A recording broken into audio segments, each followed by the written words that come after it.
Welcome to NCN news. నేను సంధ్య. బులెటిన్లో ముందుగా హెడ్లైన్స్ చూద్దాం. పంచాయతీరాజ్ శాఖలోని రోడ్ల నిర్మాణానికి ప్రాధాన్యత తనకు ఎమ్మెల్యే అరిమిల్లి రాధాకృష్ణ. గ్రామీణ ప్రాంతాల్లో మౌలిక సదుపాయాల కల్పనకు కూటమి ప్రభుత్వం పెద్దపీట వేస్తోందని తనకు ఎమ్మెల్యే రాధాకృష్ణ అన్నారు.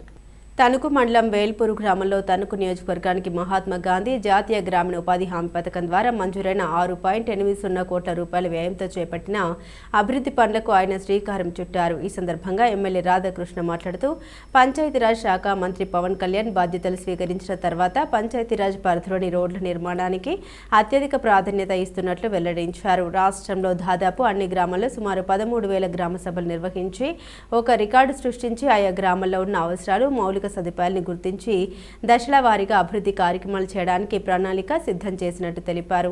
ముఖ్యమంత్రి చంద్రబాబు నాయుడు, ఉప ముఖ్యమంత్రి పవన్ కళ్యాణ్, మంత్రి నారా లోకేష్, ప్రధానమంత్రి నరేంద్ర మోదీ సారథ్యంలో గ్రామీణ ప్రాంతాల్లో ముఖ్యంగా డంపింగ్ యార్డ్ సమస్య, తాగునీటి సమస్యను పరిష్కరించే విధంగా చర్యలు తీసుకుంటున్నట్లు తెలిపారు. రాబోయే రోజుల్లో అన్ని గ్రామాల్లో డంపింగ్ యార్డుల సమస్యను పరిష్కరించి తడి చెత్త, పొడి చెత్త వేరువేరుగా సేకరించే విధంగా చర్యలు తీసుకుంటామని తెలిపారు. రాష్ట్రంలో ఒక సుస్థిరమైన ప్రభుత్వం ఉండే విధంగా ప్రతి ఒక్కరూ భావించాలని, ముఖ్యంగా 15 ఏళ్ల పాటు ఒకే ప్రభుత్వం అధికారంలో ఉంటే తద్వారా నిరంతరాయంగా అభివృద్ధి జరుగుతుందని ఎమ్మెల్యే రాధాకృష్ణ తెలిపారు. ఎమ్మెల్యే రాధాకృష్ణ వెంట పలువురు కూటమి నాయకులు, కార్యకర్తలు, అధికారులు తదితరులు పాల్గొన్నారు.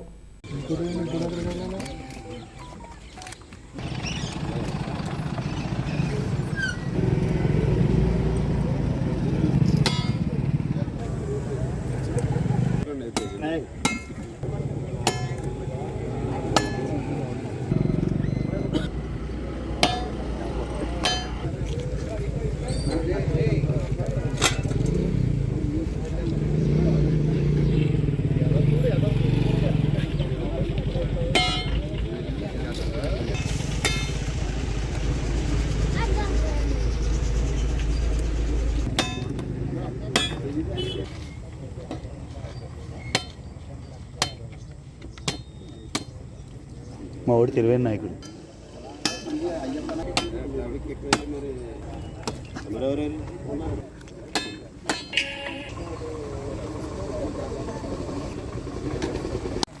ఎంజీఎన్ఆర్ఈఎస్ పథకంలో భాగంగా నియోజకవర్గంలో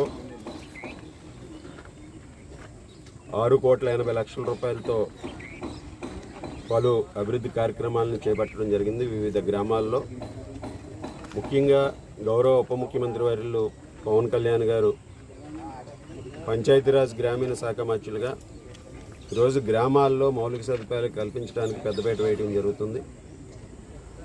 అదేవిధంగా గ్రామ సభలు నిర్వహించి రాష్ట్రంలో అన్ని గ్రామ సభలు దాదాపు 13,000 గ్రామ సభలు నిర్వహించి ఒక రికార్డును సృష్టించి ఆ గ్రామాలకు ఉన్నటువంటి అవసరాలన్నింటినీ కూడా గుర్తించి దశల వారీగా అభివృద్ధి కార్యక్రమాలు చేయడానికి ఈరోజు ఉప ముఖ్యమంత్రి వారి సారథ్యంలో ముందుకు వెళ్ళడం జరుగుతుంది. గౌరవ ముఖ్యమంత్రి నారా చంద్రబాబు నాయుడు గారు, అదేవిధంగా విద్యాశాఖ మంత్రులు లోకేష్ గారు, ప్రధానమంత్రి నరేంద్ర మోడీ గారు కూటమి ప్రభుత్వంలో గ్రామాల్లో మౌలిక సదుపాయాలు, ముఖ్యంగా రోడ్లు కానీ డ్రైనేజీలు కానీ అన్నీ కూడా పూర్తి చేసే విధంగా, అదేవిధంగా గ్రామాలకి ఎక్కువగా ఇబ్బందిగా ఉన్నటువంటి ఏదైతే డంపింగ్ యార్డ్స్కి సమస్య ఉందో అవన్నీ కూడా పరిష్కరించే విధంగా ఒక రోడ్ మ్యాప్ ఏర్పరచుకుని దానికి అనుగుణంగా పనిచేయడం జరుగుతుంది. అందులో భాగంగా ఈరోజు వేల్పూర్ గ్రామంలో 2 సీసీ రోడ్స్ నిర్మాణానికి శంకుస్థాపన చేయడం జరిగింది. దానికి 79 లక్షల రూపాయలు ఇప్పటి వరకు 2 ఎన్ఆర్ఈజీఎస్ ఫేజుల్లో శాంక్షన్ చేయడం జరిగింది. ఈరోజు 39 లక్షల రూపాయలతో 2 రోడ్లు సీసీ రోడ్ల నిర్మాణానికి శంకుస్థాపన చేయడం జరిగింది. అదేవిధంగా రాబోయే రోజుల్లో అన్ని గ్రామాల్లో ఉన్నటువంటి డంపింగ్ యార్డ్ సమస్య ఏదైతే ఉందో తడి చెత్త, పొడి చెత్తని కూడా ఈరోజు అవన్నీ కూడా సెగ్రిగేట్ చేసి దానికి ఈరోజు ప్రభుత్వం అన్నీ కూడా తరలించే విధంగా, గ్రామాల్లో అటువంటి సమస్యలన్నీ కూడా తగ్గించే విధంగా కూడా చర్యలు తీసుకుంటాం. ఈరోజు ప్రభుత్వం అనేది కూటమి ప్రభుత్వం వచ్చిన తర్వాత అభివృద్ధి సంక్షేమాన్ని, ఒక సుపరిపాలన అందిస్తున్నాం. దాంట్లో భాగంగా ఒక సుస్థిరమైనటువంటి ప్రభుత్వం ఉండాలనేది ఈరోజు అందరి లక్ష్యంగా ఉండాలి.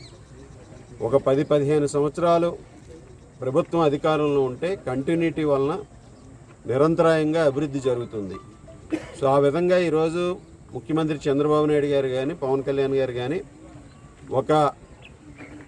అన్నీ కూడా ఒక టార్గెట్ పెట్టుకుని ఆ లక్ష్యాలను సాధించే దిశగా ముందుకు వెళ్ళటం జరుగుతుంది. వారిద్దరూ కూడా కోరేది ఒకటే, ప్రతి ఒక్కరూ కూడా ప్రజలందరూ కూడా ఇటువంటి సుస్థిరమైనటువంటి అభివృద్ధిని కంటిన్యూ చేసే విధంగా ప్రతి ఒక్కరూ కూడా ఆదరించాలి. ఆ విధంగా ఉన్నప్పుడు గ్రామాలన్నీ కూడా సర్వతోముఖాభివృద్ధి సాధిస్తాయి. అన్ని విధాలుగాను కూడా అభివృద్ధి చేయొచ్చు, సంక్షేమం అందరికీ అందుతుంది. ఈరోజు ఆ విధంగా ప్రతి ఒక్కరూ కూడా రాబోయే రోజుల్లో కూడా కూటమి ప్రభుత్వాన్ని ఆశీర్వదించే విధంగా ఈ అభివృద్ధిని నిరంతరం జరిగే విధంగా కూడా ఈరోజు ప్రతి ఒక్కరూ కూడా కలిసి అందరూ కూడా నడవాలని ఈ సందర్భంగా తెలియజేసుకుంటున్నాం.